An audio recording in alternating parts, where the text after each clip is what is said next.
ইউনূস সাহেব, অর্থনীতি আর রাজনীতি এক জিনিস না। অর্থনীতিতে 2 আর 2 4 হয়, রাজনীতিতে 2 আর 2 22 হয়। ইউনূস সাহেব, কোন দলকে ক্ষমতায় আনার জন্য নির্বাচনকে কোনোভাবে বিলম্বিত করা যাবে না। সরকার নামানো আর সরকার চালানো এক কথা না। তোমরা হয়তো 10 বলে 20 রান করেছো, কিন্তু 180 রান বাংলাদেশের মানুষ করেছে 17 বছর। শেখ হাসিনা বা আওয়ামী লীগ সরকারের কিন্তু 17 বছরে মাথা খারাপ হয়ে গেছে। তোমাদের মাথা খারাপ হতে 17 মিনিট সময় লাগবে না ভাই। আজকে সকালে পত্রিকায় দেখলাম ইউনূস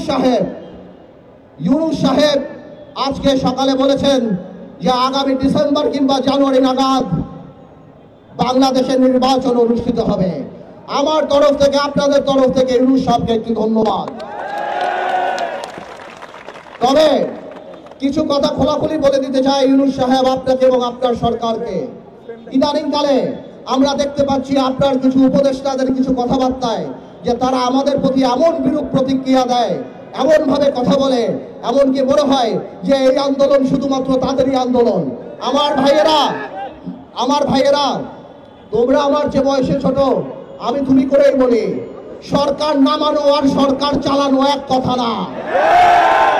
ভাইয়েরা, তোমাদের মনে রাখতে হবে, তোমরা হয়তো 10 বলে 20 রান করেছো, কিন্তু 180 রান বাংলাদেশের মানুষ করেছে 17 বছর।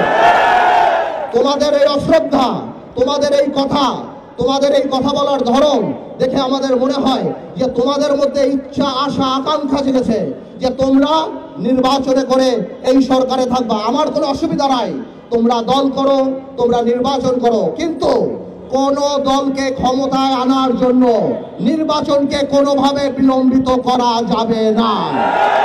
বাংলাদেশের মানুষ 17 বছর ভোট দেয় নাই। আমরা জনগণের কথা বলি।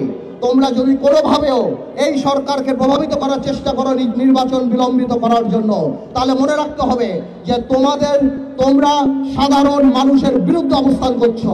আর সাধারণ মানুষের বিরুদ্ধে অবস্থান করলে আমার ভাইয়ের একটা কথা পরিষ্কার, শেখ হাসিনা বা আওয়ামী লীগ সরকারের কিন্তু 17 বছরে মাথা খারাপ হয়ে গেছে। তোমাদের মাথা খারাপ হতে 17 মিনিট সময় লাগবে না ভাই। আমরা উন্নয়নমুখী, আমরা সংস্কারমুখী একটা নির্বাচন চাই, যে নির্বাচনমুখী একটা সংস্কার চাই, যাতে করে মানুষ তার ভোট দিয়ে যেতে পারে। আমরা 17 বছর আওয়ামী দুঃশাসনের কথা ভুলি নাই। আমাদের এখনো মনে পড়ে 3টা ভোট কিভাবে তারা মানুষের গলায় পাড়া দিয়ে গণতন্ত্রকে হত্যা করে তারা সেখানে জেগে বসেছিল।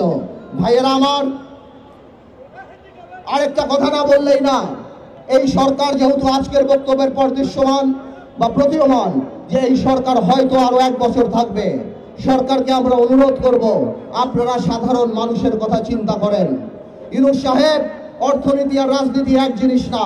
অর্থনীতিতে 2 আর 2 4 হয়, রাজনীতিতে 2 আর 2 22 হয়। ইউনূস সাহেব, আপনি আপনার উপদেশটা একবার বাজারে যেয়ে দেখেন, সাধারণ মানুষের না বিশ্বাস উঠে গিয়েছে। জিনিসপত্রের যে দাম, মানুষ বাবা সন্তানদের সাথে ভাত খেতে লজ্জা পায়, বাজারে গেলে মানুষ লজ্জা পায়। ইউনূস সাহেব, আমি বারবার বলেছিলাম আপনাকে জনসম্পৃক্ত কিছু উপদেষ্টা রাখুন। আজকে এখানে যারা বসা, কেউ বাণিজ্য মন্ত্রীর নামও বলতে পারে না। ইউনূস সাহেব, এভাবে করে আপনি হয়তো থাকতে পারেন, কিন্তু আপনার কিন্তু মানুষের কিন্তু ক্ষোভ আপনার উপরে বেড়ে যাবে। আজকে ব্যবসায়ীদের সাথে কথা বলেন, ব্যবসায়ীরা গোপনে আমাদেরকে বলে তাদের অবস্থা এত খারাপ, তাদের ব্যবসা বাণিজ্য হচ্ছে না। গার্মেন্টসের কর্মীদের এই অবস্থা যে কেউ চিন্তা করতে পারে যে কোনো সময় ফ্যাক্টরি বন্ধ হয়ে যেতে পারে। আপনি ব্যবসায়ীদের সাথে বসেন। ইউনূস সাহেব, মনে রাখবেন, আপনার কাজ করেন, কিন্তু পলিথিন বন্ধ করা, হর্ন বাজানো, গ্লাস সরায়া প্লাস্টিকের মগ রাখা, এইসব আপনাদের কাজ না। আপনারা ঠিক করেন আপনারা কি কাজ করবেন। আমরা কথা দিচ্ছি, আমাদের সকল সহযোগিতা আপনারা পাবেন।